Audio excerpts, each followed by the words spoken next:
오늘 같이 나눌 하나님의 말씀은 누가복음 18장입니다. 누가복음 18장 1절 말씀부터 8절 말씀까지를 교독하는 방법으로 같이 읽겠습니다. 누가복음 18장 1절로 8절 말씀을 교독하겠습니다.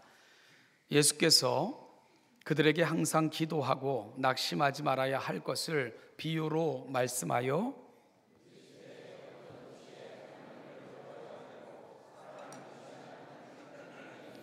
그 도시에 한 과부가 있어 자주 그에게 가서 내 원수에 대한 나의 원한을 풀어주소서 하되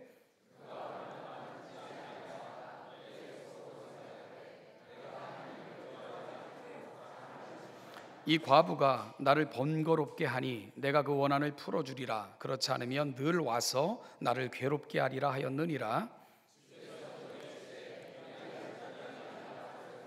하물며 하나님께서 그 밤낮 부르짖는 택하신 자들의 원한을 풀어주지 아니하시겠느냐? 그들에게 오래 참으시겠느냐?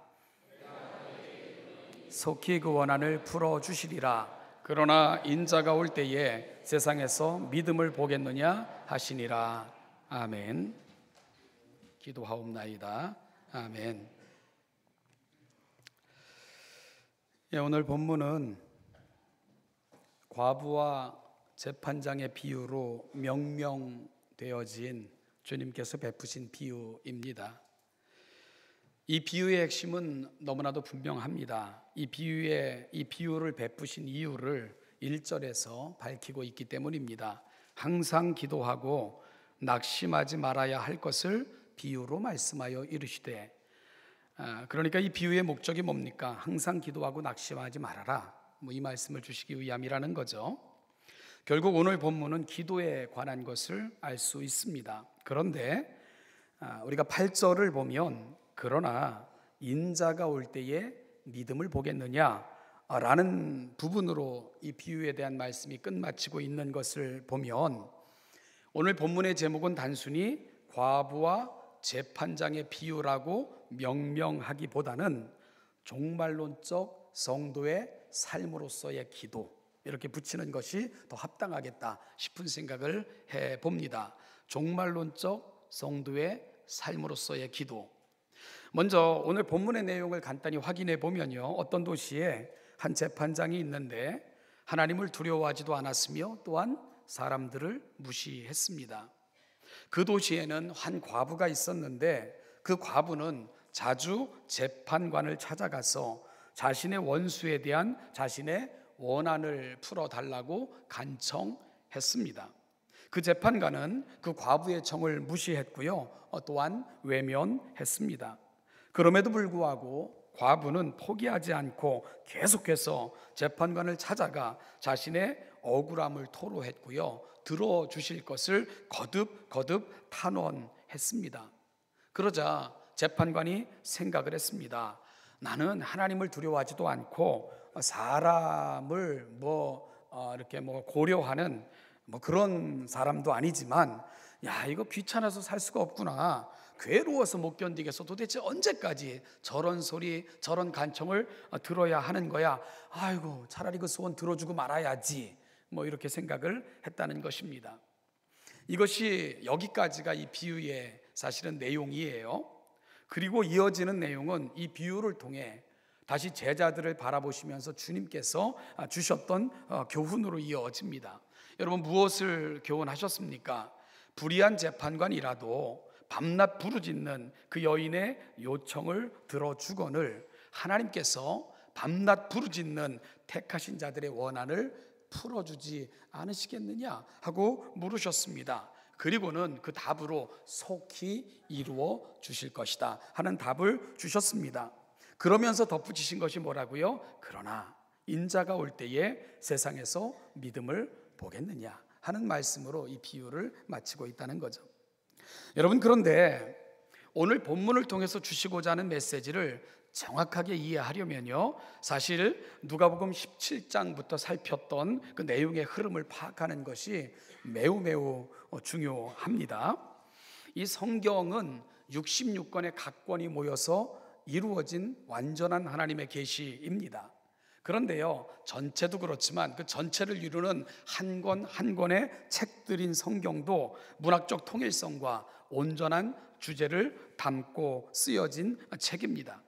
따라서 우리가 한 권 성경을 읽을 때 흐름을 파악하고 그 흐름을 놓치지 않는 것은 성경 읽기에서 매우 매우 중요합니다. 이것을 문맥적 읽기라고 부르기도 합니다. 따라서 여러분, 각 본문은 매우 밀접한 연관성을 띠고 저자가 말하고자 하는 그 한 주제를 향해 달려가고 있다는 것을 우리는 성경을 읽을 때마다 놓치면 안 됩니다. 다시 말씀드리면 성경은 처음부터 끝까지 정신줄을 놓지 말고 끝까지 무엇을 말씀하시고자 하는가 하는 그 저자의 의도를 붙들고 처음부터 끝까지 읽어나갈 때 그 본문이 주고자 하는 정확한 메시지에 이를 수 있다, 이런 말씀을 드리고 있는 겁니다. 따라서 오늘 본문도요, 이미 살폈던 앞의 본문과 또 앞으로 다를 인접한 다음 본문과의 관계성 속에서 오늘 본문의 의미를 드러낼 때 오늘 본문에서 주시고자 하시는 주님의 말씀을 정확하게 이해할 수 있게 된다, 그 말씀을 여러분에게 드리고 있는 겁니다. 자, 그러면 우리가 잠시 앞에서 어떤 내용들을 살폈는가를 한번 잠깐 살펴볼까요? 여러분, 앞서 우리는 10명의 나병 환자가 고침받는 사건을 살펴봤죠. 그 10명이 다 고침을 받았지만 예수님께 돌아와 예의를 갖추고 감사했던 사람은 한 명의 나병 환자뿐이었습니다. 이방인이라 일컬어졌던 사마리아 사람이었지요. 여러분, 그가 돌아와 예수님께 감사할 때 예수님은 큰 아쉬움을 표시하셨습니다. 9은 어디 있느냐? 왜 그러셨다고요? 인사 못 받으셔서 서운한 겁니까? 아니죠. 여러분, 10명 중 고침을 받고 떠난 9은 육신의 질병은 치료를 받은 거죠. 그런데 그들은 어디에까지 이르지 못한 겁니까? 메시아를 만나지 못한 것입니다. 영혼의 구원에까지는 이르지 못한 거예요.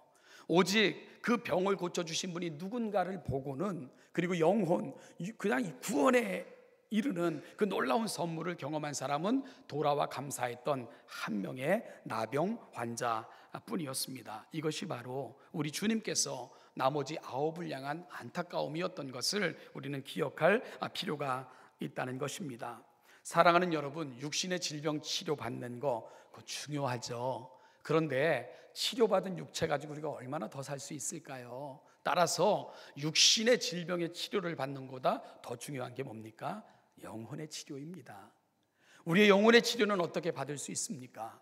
예수 그리스도, 그분의 보혈의 핏값으로 우리가 구속함을 받아야 되고요, 그리고 구속함을 받은 자들만이 영혼의 치유함을 받고 영원한 생명 가운데 거하게 되는 것입니다. 따라서 육신의 질병의 치료가 중요한 것이 아니고 주님이 이 땅에 오신 진정한 목적은 영혼의 치유, 그러므로 우리를 그 영원한 나라까지 인도하시려는 것, 그게 주님의 마음이셨던 거죠. 그런데 9은 거기까지 이르지 못한 것입니다. 그것이 바로 우리 주님의 안타까움이었고 우리 주님께서 바라보시면서 아파하셨던 부분인 것을 우리는 메시지를 통해 확인해야 된다는 것입니다. 이 사건 후에 예수님은 바리새인들의 질문을 통해 이미 임한 하나님의 나라와 아직은 도래하지 않은 종말론적 하나님의 나라에 대해서 설명하셨습니다. 저는 이것을 이미와 아직이라는 단어로 설명을 드렸죠. 여러분, 하나님 나라의 핵심이 뭡니까? 하나님의 나라 할 때 어떤 단어가 중요하다고요? 의가 중요합니다. 의, 영어로 of. 그 의가 뭡니까? 하나님께 속해 있는 나라라는 뜻입니다.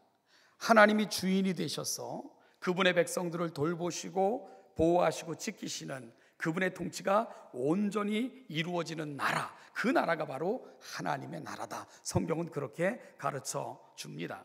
하나님께서는 우리를 그 나라의 백성 삼으시기 위해 유일한 아들을 이 땅에 보내주셨습니다. 그리고 우리의 모든 죄를 대신 짊어지고는 십자가에 죽게 하셨습니다. 그 놀라우신 사랑을 힘입어 아무 공로 없는 우리는 값없이 의롭다 인정함을 받게 되었고요, 멸망받을 죄와 마귀의 종에서 하나님의 아들이라는 놀라운 신분의 상승을 경험하게 된 것입니다. 우리가 하나님의 자녀가 된 것입니다. 하나님을 아버지라 부르게 된 것입니다. 법적으로 그 아버지의 나라를 상속받을 권세를 갖게 된 것입니다. 이것이 바로 저와 여러분들 가운데 이루어진 매우 놀랍고 신비한 사실입니다. 사도 바울은 이 사실 앞에 감격하여 이렇게 외쳤습니다. 그러나 우리의 시민권은 하늘에 있는지라 거기서부터 구원하는 자 곧 예수 그리스도를 기다리노니. 이렇게 이야기하면서 하나님 나라의 시민권을 가진 자, 그 나라의 왕이신 하나님을 아버지라 부를 수 있게 된 것, 그리고 장차 그 나라의 영광에 참여하는 은총을 누리며 살아가는 자, 바로 우리가 그런 자들입니다 하고 사도 바울은 외치며 선포하며 보여주고 싶었던 것입니다. 여러분, 누구의 이야기입니까? 바로 저와 여러분들의 이야기입니다. 그리스도 예수의 은혜로 구속받은 우리들의 이야기입니다. 그리고 우리는 이 세상을 떠나면 우리를 위해 죽으셨을 뿐만 아니라 우리를 영접하실 예수 그리스도를 인하여 장차 누릴 하늘나라 영광에 참여할 그 놀라운 소망을 품고 오늘을 사며 미래로 나아가는 자들, 바로 저와 여러분들인 것입니다. 이것이 바로 성도가 오늘 경험하는 이야기이며 또 장차 경험할 우리들의 이야기입니다. 우리가 살면서 참 중요한 것은 내가 누군가를 이해하는 것이라는 생각을 합니다. 신분은 삶의 내용을 결정합니다. 내가 누구인가에 대한 바른 인식이 오늘 나는 어떻게 살아가야 될 것인가에 대한 인식과 삶의 내용을 결정한다는 것이지요. 여러분들은 누구십니까? 여러분 구속받은, 그래서 구원받은, 이 땅에 살지만 우리의 시민권은 하늘에 있고 그 하늘을 영원한 유업으로 상속받을 자들, 바로 나야. 이런 고백이 여러분들 속에 있으시지요? 여러분, 이 사실이 확인되지 않으면 사실은 오늘 이 시대에 하나님의 자녀로 살아가는 것은 아마 요원한 이야기가 될 것입니다. 저만 그렇지 않았겠죠. 이 나라의 백성이라면 지난 한 주 정말 간절히 기도하면서 그리고 금요일은 아침부터 TV에 혹은 여러 가지 방식으로 저쪽 판문점에서 전해오는 그 이야기에 귀를 기울이며 아마 그렇게 보냈던 시간들이었을 것입니다. 그날 우리도 새벽부터 기도했고 저도 가슴 조이며 제 사무실에서 모니터로 그 만나는 장면을 주시하면서 간절한 마음으로 기도하면서 그리고 분단선을 넘어 두 정상이 악수하고 포옹할 때는 좀 얼마나 감격스러운지 눈물을 흘리면서 그 장면을 이렇게 지켜봤습니다. 그리고 그날 밤 우리가 심야 기도회로 모여 기도하면서 하나님, 이것이 진정한 아름다움의 시작일 수 있게 해달라고, 또 원만한 하나님의 은혜가 이 땅에 가득하게 해달라고 얼마나 간절히 기도했는지 모릅니다. 제가 군생활하던 시절 저는 제 아들이 군대 갈 줄은 정말 꿈에도 생각 못했습니다.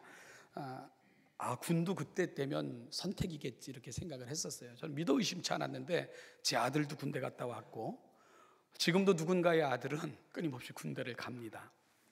여러분, 그 여전한 이 씁쓸함의 이유, 이게 뭘까? 그것 때문에 또 아파하며 우리는 이 시대를 살아가고 있는 것 아니겠습니까? 남북 정상회담 후에 이제 그 문재인 대통령과 트럼프 대통령 사이에 전화 통화가 오갔는데 1시간 반 정도 통화가 이루어졌다, 이런 보도가 있었습니다. 왜 두 사람이 1시간 반이나 걸렸는 줄 압니까? 말이 안 통하니까. 통역을 세워야 되니까, 통역이 제대로 통역하는지도 모르겠습니다만은 그러다 보니까요, 그 2배 이상이 걸리는 거예요. 통역을 두고 대화를 나누다 보면. 근데 남북 정상이 만나니까 쉽잖아요. 말이 되니까. 얼마나 쉽습니까? 통역이 필요 없잖아요. 통일은 두 나라의 병합이 아니라 원래 하나였던 것이 온전함으로 돌아가는 사건, 여러분, 그것이 통일의 의미 아니겠습니까?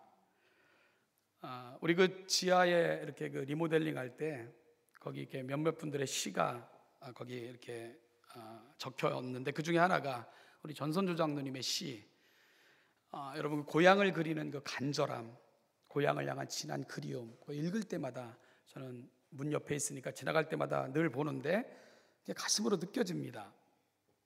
그 고향에 있는 사람들, 그거 여러분 전선주 장로님의 적이겠습니까? 고향 사람들이에요. 그렇지 않겠어요? 우리 장로님의 고향 사람들입니다. 여기 앉아 계신 우리 모두의 이웃들입니다. 그리고 한 민족인 거죠. 어찌 그 사실이 이념과 갈등, 이데올로기가 본질을 훼손하여 왜곡시켜 그것이 사실이고 진실인 것처럼 그렇게 바꾸어 놓을 수 있겠습니까? 우리가 만든 이념과 갈등, 미움, 손익을 계산하는 것들이 이러한 진실까지 왜곡되고 바꿔놓으면 안 되는 것 아니겠습니까? 여러분, 진실이 이렇게 왜곡되어 버리니까 미워하고 대립하고 대적하고 싸우고 주적으로 선포하고 막 이런 일들이 우리 가운데 벌어지는 이 안타까움, 이 분단된 나라, 미움, 이걸 우리의 다음 세대에게 물려주면 안 되지 않겠습니까? 여러분, 이것이 바로 제가 모니터를 통해 두 정상의 만남을 보며 하나님 앞에 기도했던 부분입니다. 하나님, 이 땅이 온전한 의미, 온전한 진실들, 무엇이 사실인가를 분명히 볼 수 있는 눈을 주시고, 이것이 정말 하나님이 어떠한 모습으로 어떠한 생각으로 만났든지 간에 하나님의 놀라운 역사가 임하는 계기가 될 수 있게 해달라고 얼마나 간절히 기도했는지 모릅니다. 저는 신림동에서 꽤 오래 살았습니다. 제가 서울에 와서 처음 살게 된 도시가 이 도시니까요. 그런데 저는 요즘처럼 이 거리가 창피한 적이 없습니다. 외부에서 손님이 오셔서 가끔 저한테 신림동은 순대가 유명하다면서요. 그러면 순대 먹으러 갑시다. 그리고 우리 집사님 가게로 이렇게 걸어가요. 거기까지 가는 시간과 거리, 저는 신림동 외에서 오신 분들과 신림동 거리를 걷는 게 얼마나 창피한지 몰라요. 특히 그 신림 순대촌 있는 거기, 널브러져 있는 담배꽁초들, 민망한 전단지들, 아무 데서나 침을 뱉고 퇴퇴하는 모습들, 정말 낯이 뜨거워서 부끄러워서 견딜 수가 없어요. 거기까지 가는 길이 정말 얼마나 그 긴 거리처럼 느껴지는지 모릅니다. 여러분, 이런 것들이 왜 중요한 줄 아십니까?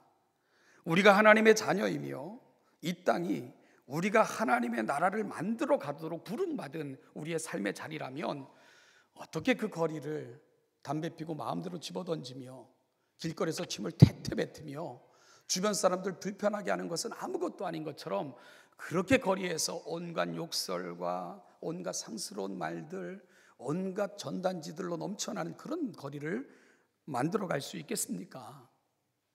하나님의 사람들이 걷는 거리는 그렇게 되면 결코 안 되는 것입니다. 저는 우리 선교회에서 정기적으로 나가서 좀 청소를 했으면 좋겠어요. 저도 청소할 때 꼭 같이 갈 거니까 좀 이런 일들을 좀 해봤으면 좋겠습니다. 여러분, 이것이 단순한 것이 아닙니다. 내가 누구인가와 밀접하게 연관이 되어져 있는 거죠. 남북의 정상의 만남 속에서도, 그리고 내가 살아가는 소소한 일상에서도, 내가 누군가를 만나는 그 만남의 자리에서도, 내가 말하는 그 말 한마디 속에서도 그 모든 것들은 내가 누구인가를 보여주는 흔적들이라는 고백, 이것이 바로 그리스도인들이 가슴에 담고 살아가야 될 마땅한 성숙한 그리스도인들의 모습이어야 할 것입니다. 사랑하는 신원여담교회 성도 여러분, 이 한 주간을 하나님 또 우리에게 맡겨주셨습니다. 우리가 살아가는 모든 삶의 영역이 하나님의 자녀됨의 그 아름다움을 선포하고 보여주고 고백되어지는 아름다운 삶의 자리들이 다 되시기를 주님의 이름으로 간절히 축복합니다. 오늘 주님의 비유에서 여러분, 바로 우리는 이 종말의 때를 어떻게 살아가야 되는가, 성도들의 삶의 자리가 어떠해야 되는가 하는 것들에 대한 주님의 비유를 우리가 들을 수 있는데요. 여러분, 바로 비유에 등장하는 불의한 재판관의 비유는 어찌 보면 우리가 살아가는 세상을 대변해 주고 있는 인물입니다. 그는 하나님을 두려워하지 않고요, 사람들을 무시하는 재판관으로 등장을 합니다. 이런 사람들의 특징이 뭘까요? 아마도 권력과 돈을 최고의 힘과 가치로 삼고 살아가는 그런 부류를 대변하는 아주 세속화된 그러한 세상을 보여주는 인물일 것입니다. 얼마 전에 그 개봉했던 영화 중에 더 킹이라는 영화가 있었습니다. 무수부리의 권력을 누리려는 비리 검찰들의 그들이 주인공으로 등장하는 그런 얘기였는데요. 그들은 자신들이 왕인 줄 아는 거죠. 권력을 가지고 취할 수 있는 거 다 취하고, 사람들을 위해 군림하고, 자신들 밑에서 굽신거리는 사람들 위에 낄낄거리면서 자신들이 왕인 줄 알고 살아가는 사람들, 그 권력의 비리를 고발했던 영화입니다. 무언가 자신의 지위와 권력과 이익을 보장해 주는 부류의 사람들과 연합하고요, 그 힘 가지고 주변의 모든 것들도 자신들의 이익을 위한 도구로 삼아버리는 그런 세태를 고발하고 있는 영화였죠. 마치 불나방들 같죠. 불 주변에 모여들고 그것이 죽음이라는 것을 모른 채 그 한순간의 맛과 빛을 향해 몰려드는 사람들과 같은 모습이었습니다. 여러분, 이들에게 과부라는 존재는 어떤 존재일까요? 아무런 가치가 없죠. 아무런 느낌도 없죠. 거추장스럽고요, 불편한 존재들일 뿐일 것입니다. 그래서 오늘 본문에서 보면 그 과부의 청을 들어주는 이유를, 여러분, 그 재판관은 사회적 정의, 법의 정신, 약자의 보호, 이런 거 어디에서도 찾아볼 수 없습니다. 유일한 이유가 뭡니까? 내가 불편한 거예요. 내가 괴로운 거예요. 그냥 싫은 거예요. 걸리적거리는 게 싫은 거죠. 그래서 빨리 처리하고 없애버려 라는 것이 오늘 재판관이 과부를 대했던 방식입니다. 어찌 보면 세상의 방식인 거죠. 그러면 왜 주님은 이러한 비유를 통해, 그리고 기도를 접촉점으로 종말론적 성도의 삶을 설명하시고자 하신 것일까요? 여러분, 그것은 우리 아버지가 누군가를 알려주고 싶으시기 때문인 거예요. 우리 아버지가 누구신가? 여러분, 우리 아버지가 누구십니까? 하나님이시지 않습니까? 그러면 우리 하나님은 어떤 분이실까? 오늘 불의한 재판관을 뒤집으면 우리 하나님의 모습이 언뜻 보입니다. 우리 아버지의 모습이 보입니다. 그분은 공의로우시고, 그분의 입으로부터 나오는 모든 말씀에 충실하시며, 또한 약자와 소외된 자들을 외면하지 아니하시고 불쌍히 여기시며 도우시고 감싸 안으시는 분, 그분이 바로 우리 아버지이심을 예수님은 보여주고 계신 것입니다. 그분은 귀찮아서 당신 편하자고 일하시는 분이 아니십니다. 그분은 불의한 이와 자신의 명예만을 위해서 일하시는 분이 아닙니다. 그분은 밤낮 부르짖는 그 작은 자들의 그 눈물 한 방울도 소중히 보시고 귀를 기울이시는 그러한 분, 그분이 바로 하늘 우리 아버지이십니다. 그분의 은혜는 모든 사람들에게 예외가 없고요, 모든 사람들이 그 은혜 가운데 거할 수 있는 특별한 문을 열어놓으신 분, 그분이 바로 하늘아버지, 우리 아버지이십니다. 우리 하나님이십니다. 그래서 오늘 본문을 잘 풀기 위해서는 가장 핵심적인 한마디에 주목해야 되는데요, 바로 7절에 있습니다. 7절 말씀을 볼 것 같으면, 하물며 하나님께서 그 밤낮 부르짖는 누구요? 택하신 자들의 원한을 풀어주시지 않겠느냐. 하나님의 자녀들이라는 말입니다. 택하신 자들이라는 말은요, 주님은 이렇게 반문하시면서 친히 답을 주고 계신 거예요. 그 자녀들이 부르짖을 때 그 하늘 아버지께서 오래 기다리시겠느냐? 아니다. 속히 그 원한을 풀어주신다 하고 말씀하고 계신 겁니다. 여러분, 결론적으로 누가는 종말을 살아가는 성도들의 삶의 지혜를 기도를 통해서 제시하고 있는데요, 이건 단순히 열심히 기도하는 것, 간절히 기도하는 것, 그게 종말론적 삶의 성도들의 모습이다, 이런 단순한 얘기를 오늘 본문이 하고 있는 것은 아닙니다. 세상의 모든 종교들은요, 나름대로 열심히 기도해요. 그런데 그 모든 종교의 기도가 가는 대부분의 자리가 어디입니까? 비나이다 아닙니까? 기도조차도 또다시 우리의 욕심과 욕망을 채우는 수단으로 되어 있는 그 시대에 대한 어찌 보면 도전입니다. 신께 빌어 신의 마음을 사고 신의 은총을 받아내려는 자리, 이것이 어찌 보면 기도라고 착각하는 세대를 향한 우리 주님의 도전이라고 생각하셔야 됩니다. 성경은 기도를 그렇게 말하고 있지 않습니다. 기도를 단순히 종교적 하나의 행위로 그렇게 취급하지 않습니다. 우리의 소원을 성취하기 위해 신을 감동시키려는 그런 정성의 문제로 기도를 가져가지도 않습니다. 여러분, 그럼 기도가 뭡니까? 기도는 자녀들이 아버지의 이름을 부르는 시간입니다. 아버지의 그 친밀한 교제 속으로 들어가는 시간입니다. 그리고 아버지와 깊은 만남을 통해 그 아버지의 가슴을 내 가슴에 담는 시간, 이것이 바로 성도들의 기도가 갖고 있는 의미라고 성경은 설명해 주고 있습니다. 그래서 기도의 자리는 가장 친밀한 교제가 있는 자리고요, 나를 인하여 기쁨을 이기지 못하시는 그 하나님을 담는 시간. 그러니 기도 많이 하면 인격이 성숙해질 수밖에 없는 거죠. 여러분, 기도 많이 하면 온유해질 수밖에 없는 겁니다. 기도 많이 하고 사나워지고, 기도 많이 하고 더 고집스러워지고, 기도 많이 하고 더 내 안에 꽁꽁 문을 만들면 그건 기도를 잘못한 것입니다. 그것은 일반 종교가 갖고 있는 기도를 하고는 성경적 기도라고 착각하는 것입니다.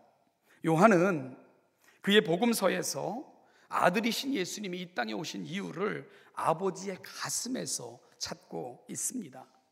예수님과 성부 하나님은, 그리고 성령 하나님은 영원부터 가장 친밀하게 서로를 향하여 서시고 가장 가까이에서 교제했던 분들로 성경은 묘사하고 있습니다.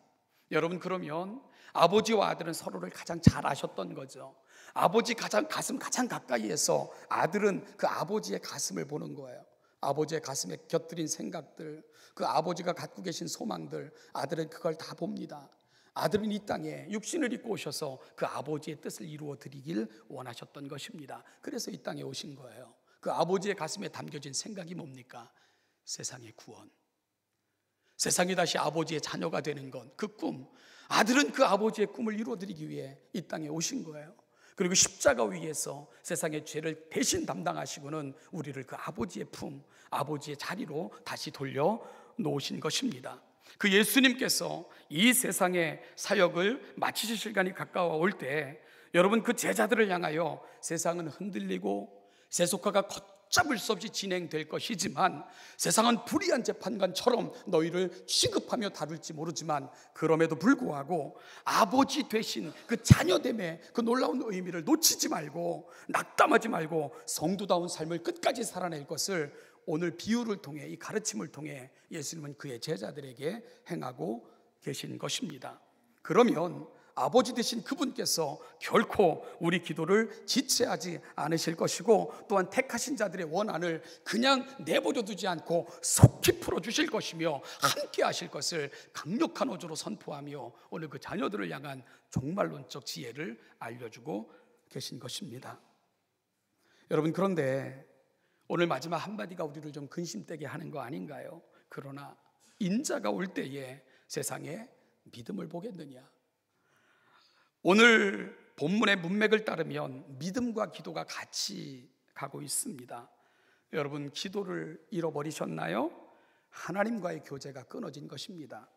기도 없는 삶을 살면서도 아무런 문제가 없나요?